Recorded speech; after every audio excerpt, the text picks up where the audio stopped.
Madam Chair, that I just wanted to touch on briefly is Interstate 81.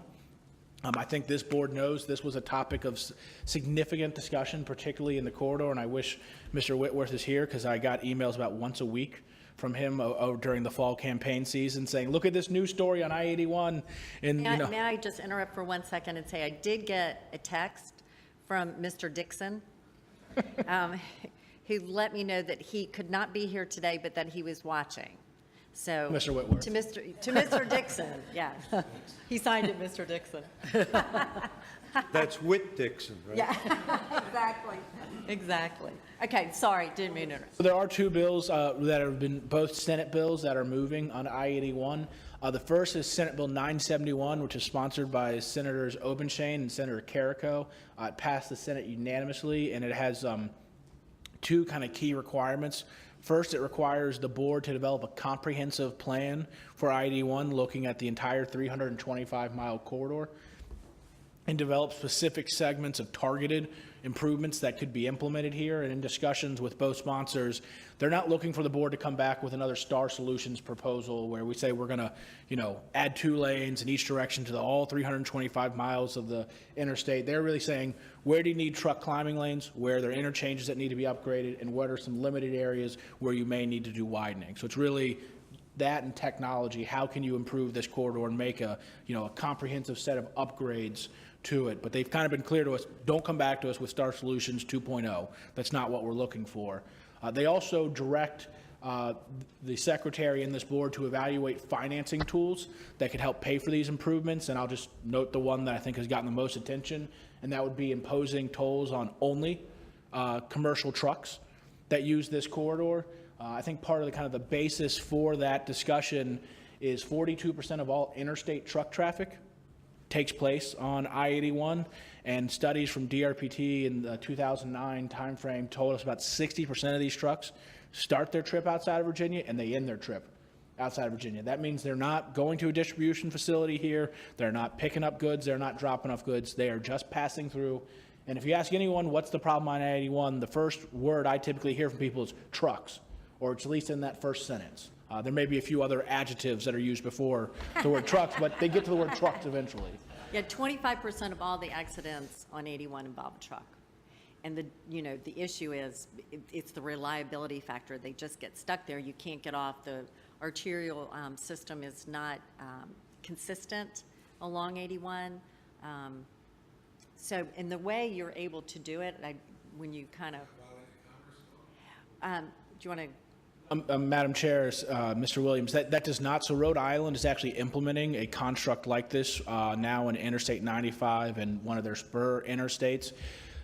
Because you are treating all commercial trucks the same, it is legal under the Commerce Clause. The Commerce Clause only comes in if we said, if you're a Virginia truck, you're free, and if you're a Maryland truck, the toll is 18 times higher for you. So as long as you treat everyone the same, you are in compliance with that. And then there's some other nuances as to how that works within the federal rules about tolling interstates. But the federal government has signed off on Rhode Island's plan. In Rhode Island, I think the first gantry was constructed and made operational, I believe, just this week.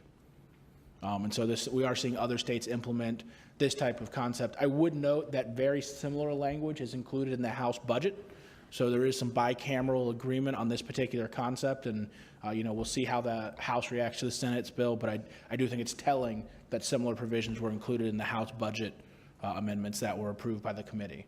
There's another bill that was sponsored by the co-chair of the Senate Finance Committee, Senator Hanger, that passed the Senate 24-16. And this bill takes kind of the self-help concept that Hampton Roads in Northern Virginia agreed to in 2013 and would extend it to the western part of the state, and it would impose a 2.1% gas tax on all planning district commissions along the 81 corridor, as well as the 2 planning district commissions to the west of 81 down in Mr. Stinson's part of the state there. It also establishes a commission who would allocate these funds. So these funds would, just like the NVTA funds and the HR TAC funds, would be outside of the purview of the board and would flow to that commission. There's still, I think, some details that need to be worked out about how the commission's vote works and other things of that nature. There are about 40, I think, local governments or maybe even more who would be a part of this commission. But again, as you can see, this passed the Senate with a bipartisan majority, but there were a fair number of no votes, and so we'll obviously have to see how the House reacts to this proposal. Well, it requires, it prohibits us from tolling unless we go back to the General Assembly. So we have to get approval to do it. Correct. And in fact, when we were discussing this with Senator Obenchain initially, we were really, because he was the one who actually carried the legislation to do that. So just sharing the idea about ideas for how we could address funding along 81. And so since he had carried that legislation, we thought he would be the first person to go to. And so he obviously thought the idea was good. I will also say that we have met with the Virginia Trucking Association and invited them to be a part of this as well. If we improve 81, I think a huge beneficiary will be the trucking industry, as far as, truck ramps, parking, lighting, all the issues that Mr. Kastrowitz brings up in technology for truckers.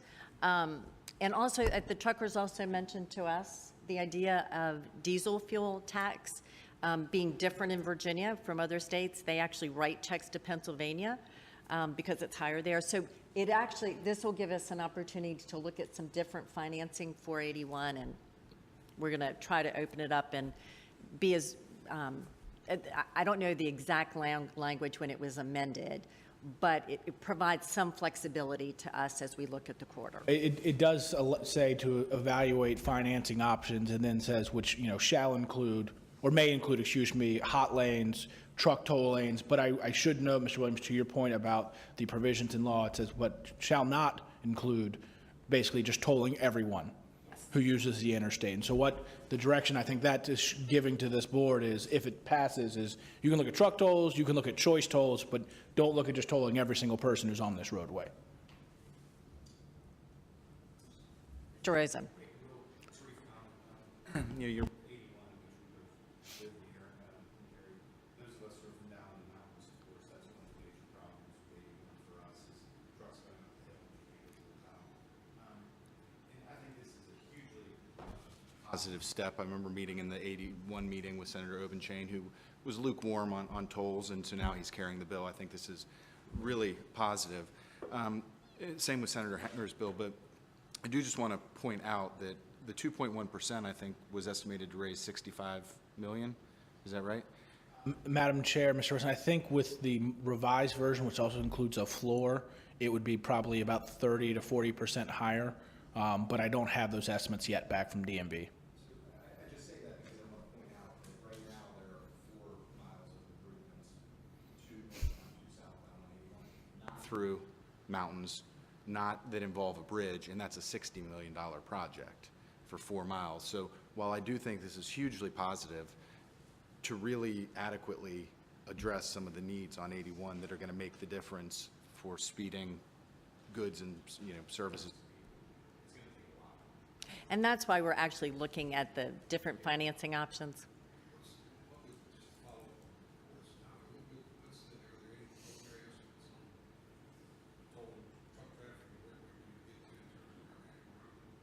Madam Secretary, Mr. Williams, I think that's what they want us to give them. I don't think those estimates exist today in any fashion that we could take to the bank. I would be reluctant because it can be the rates vary widely. So this actually gives us a chance to look at that and see what would be more. How much money do we need per year to avoid that problem? The trucks we have in this total base? Yes, and not necessarily in that order, but, and we're going to have to prioritize. We won't be able to do everything at once. We might have portions of it that have an additional lane, others where it's the right interchange or the truck ramps at certain speeds.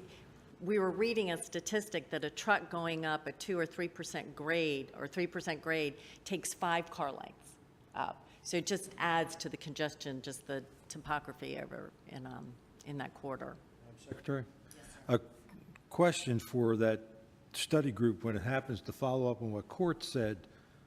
Why wouldn't you at least explore tolling, period, not just tolling for trucks? Because what is the percentage of cars that move through 81 from Pennsylvania down south who aren't going in Virginia? They're not Virginians. I mean, I don't know why you would make the exception when you need the kind of dollars that Mr. Rosen is talking about. You have to think about that. Will say where we come from, Winchester, Stanton, the same way. So many people who live there in rural areas rely on 81 Okay. to work. So if you have a job that you might make $12 or $13 an hour or less, if you had to pay every time you got on 81, with that really being your only way to get to work, That's a good point, yeah. politically, that would be I very. will, and to add to that, Just thinking through- about that big pot of money you said you needed, Court. Well, but just preliminarily, just looking at the road, it's just 2 lanes in both directions. It's not a congestion issue. It's a reliability issue, so it's different from Northern Virginia. They just don't have the volume to produce the revenues that you all have in Northern Virginia. So that is really why we were focused on truck tolling. You could look at various rates. And then we'll be bringing back to you our findings. But also just note, the bill expressly prohibits that. And so that was obviously the intent of the sponsors there. I'm not going to speak to why it's in there or not. I would just say it's in the language. Okay, is that it? Oh, there you go. Sorry. No. One last slide, and I apologize. I thought that was it. I apparently made one more this morning. There's a House